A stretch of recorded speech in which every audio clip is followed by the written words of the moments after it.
Hey everybody, I'm on for the Midweek Message Reveal Wednesday, May 8th. Thank you for joining me here. Just wanted to throw out there that if you're looking to work with me and would like to have a reading, please check my website, but also send me an email or send me a message, as I'm kind of having some weird snafu stuff happening here, and I want to make sure that I get your request and I'm able to answer any questions for you and get you scheduled ASAP. So please make sure you check me first. All right, on the flip side of that, let's talk about the energy this week. So, as I still am feeling personally victimized by astrology, we're not going too deep. I feel that going too deep just doesn't really do anything. It just makes excuses. It makes excuses for the stuff that's going on. And that kind of is a little limiting and diminishing. And we want to feel empowered, right? So, we just experienced the Super New Moon in Taurus. And Taurus, with its a planetary sign of Venus, we have a beautiful connection there because Venus and the moon love each other. And in this aspect, Taurus is really bringing through a sense of abundance and a desire for change and for growth, but in a steady, measured way that has a return on its investment. But that's the thing, is that right now that energy is not letting us see what that return is, or the timeline for it, or what it's going to take, or if you've done enough. And all of the what ifs are kind of the energy as late as well, because we have Pluto in a transit that is kind of affecting a little bit of everything. That matched with the solar weather, we have these massive solar flares that we haven't had a class M flare. We used to get them periodically, and now we get them multiple times within a week, if sometimes in a day. The landscape has changed. The energetic landscape has changed. And so if you're feeling it and experiencing it, so is everyone else. And that just adds to another layer of everyone's in each other's stuff. So if you're feeling hopeful, but at the same time, out of nowhere, you get a little of trepidation, that is the vibe right now. That's not a doom and gloom thing. It's just honestly a temp check on where things are. We are in a state of flux. Things are moving around, things are changing, and we are noticing it the most in the way that we identify with a different level of living that we were at. And now we are in a different space. We're in a higher space that is asking more of us on an energetic and emotional level, and requiring us to step outside of the thinking brain and move into the feeling heart. And that feels weird. So it's going to take a little minute for things to get back on track. Okay, I'm going to jump into the cards. All right, if you chose one, your card is Bonding with the Rhythm of Life. Okay. These cards are super trippy, but very beautiful. There's an energy here that's coming through for you, one, having especially to do with the 4. You've been really looking for confirmation that when you are speaking to your team or asking for assistance or looking to yourself, a level of you that knows the future self of you and looking for guidance, you're really looking for that return, similar to the return on investment. You've been putting a lot into your spiritual and emotional self. You've really been working on you. You've been really making a conscious choice of being happy. And it's not an easy thing to do. So first off, super proud of you. And your team is also very proud. Now what they are asking of you is to connect a bit more to the flow. So now you're connected more to you. You have a better idea what it is that you can withstand and what you can handle. You also have reestablished boundaries in a way that you weren't able to tap into that before, and it's really cool. But it takes practice to keep them even keel, right? Because boundaries will always be tested. That's why they're there. And we can always adjust as needed. And you're learning that. So there's kind of this feeling, I'm seeing training wheels, and I'm seeing a wobbly tightrope. I've really been kind of navigating a lot of personal stuff. And this personal stuff has been tricky because you've been there before. They're old pitfalls. If you go too deep down a wormhole of this,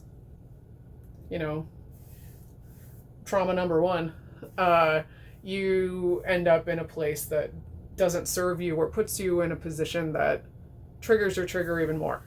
And You've learned so much more about yourself through the difficult times that you've been pulling yourself out of.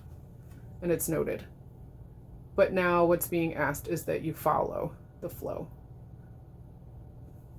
I'm really drawn to the fact that there is no eye. She has no vision per se. But she's facing towards a direction of movement and wanting to advance.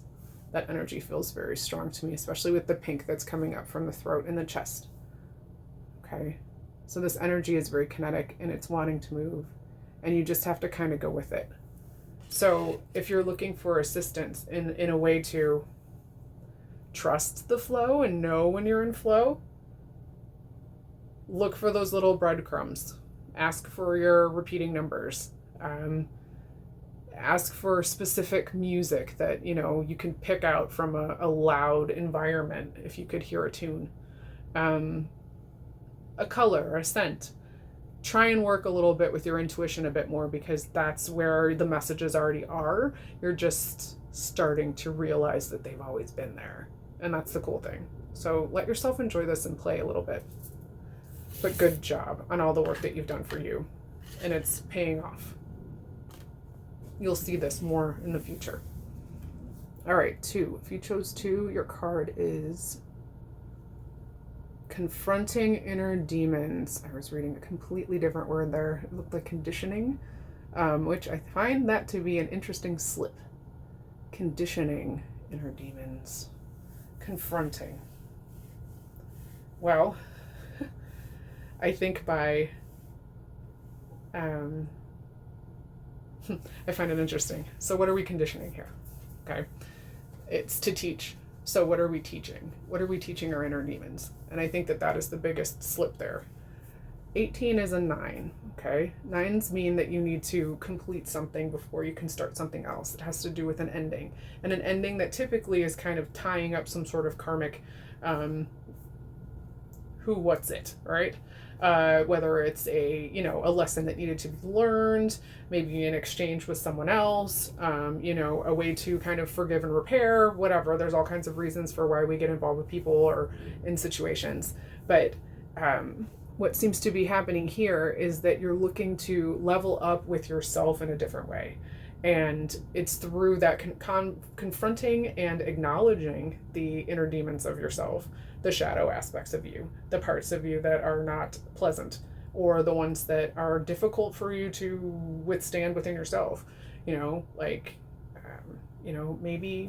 when you get really nervous, you laugh and it's inappropriate, stuff like that. And I'm not saying that that's a like a character flaw or anything. It's just we have these things about ourselves that we are afraid to fully embrace and have a difficult time sharing and showing. And it's what you're experiencing now is that you're starting to see these things with your own eyes, with yourself. So you might have even had, I'm hearing that, there's a group of people, or maybe even people from previous relationships or in your close bubble over time, that are kind of repeating the same thing to you, that there's something that you're not understanding, or you don't understand what I mean. You're not getting why this behavior that you're doing is causing some sort of issue. And that is what you're learning, is you're learning the layers of awareness that you couldn't see because your perspective was very narrow. And as you desire and want and learn and want to grow and become a bigger, better version of you, not that you aren't the best version that you can be right now because time doesn't exist, but you want growth, right? We all want to expand. So through your want and desire of expanding, you've created more situations and had more coping mechanisms that you've had to kind of put on and take off like a heavy coat. And it's through the confrontation of the way you are, how you are, when you're not loving how you do things and wish you could do things in a different way, that we really find the true fire within. Drawn mostly to the yellow that's over here by the ear. And I'm seeing this as the right side, as it's on my right. And that has to do with what is it that you're hearing in your environment about the way things are and the way things have to be. That's another thing that's coming up here too, is that you're changing your definitions about what is. It's not what you thought, and you're starting to see it.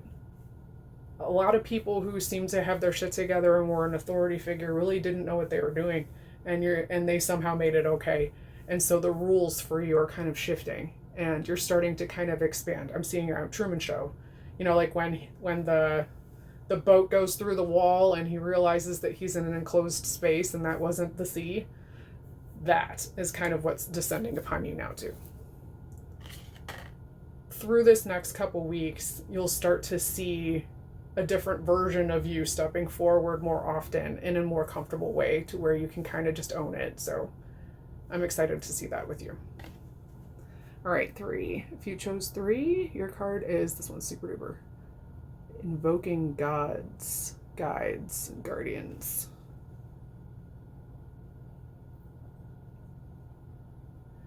I see a like a flighted creature here. Like it's hard to see in the screen. I'll do my best to point, but like I see like a beak and a wing, like it's flying that direction.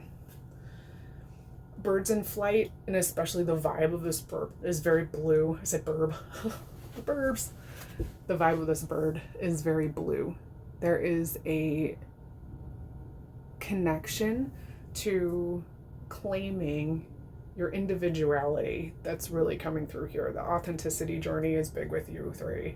You've really been overcoming some personal things, and these personal difficulties, they seem to be like challenges. They seem to be something that, I don't know, just kind of always got in the way, whether it was a temper issue or a confidence issue. It seems like it kind of runs the gambit on it, people in 3. But there was a sense of insecurity, whether it was, how you were being perceived essentially is the vibe. And that has shifted. And this shifting, you've kind of moved into a space where you realize that, you're cool how you are, as you are. And people are starting to really express how much you being you is a cool thing. So if it's feeling a little weird, if you're receiving compliments and not knowing how to take those, if you're, just kind of saying, fuck it, and doing, you doing you, going out as you are without trying to make yourself look a certain way for other people, being in your comfort, being confident in your body and yourself, in the way that you present yourself and the way that you speak. There's a real up-leveling here of your confidence that's taken place over the last 6 to 7 weeks. And it's through this growth that you're experiencing a different level of understanding your own personal power. You are your own God, guardian, guide. And there's a sense of freedom that you're starting to experience that you haven't had before. And it's through a deeper connection to what your values are and what's important to you and your passions. So this is a call for you to really lean into your creativity. Make sure that you're taking time to get your hands dirty, to dance around, to be moved by what makes us human, because you need more of that. That actually really feeds your soul. If you're feeling like you're not in a space where you can take that time out, schedule it for yourself on a regular basis so you don't feel like guilty about it, because that's ridiculous. Okay? So allow yourself that. And 31 is a 4. So again, another connection to the guardians, the guardian angels. So this is divinely guided, and you have your team with you, behind you, and 100% pushing for you to get into a more comfortable space of you being you. And it's a beautiful thing. Okay? All right, so those are the messages this week. If you would like to work with me, I would love to work with you. So as I was saying before, please reach out, but also send me a message, send me an email right here. And I would love to get with you and we'll figure something out there. As far as feedback, I would love to hear how this lands for you. So please leave me some information below. And I appreciate your support. Hope you have a wonderful week. Keep your chin up. Know that I'm thinking about you. All right, peace.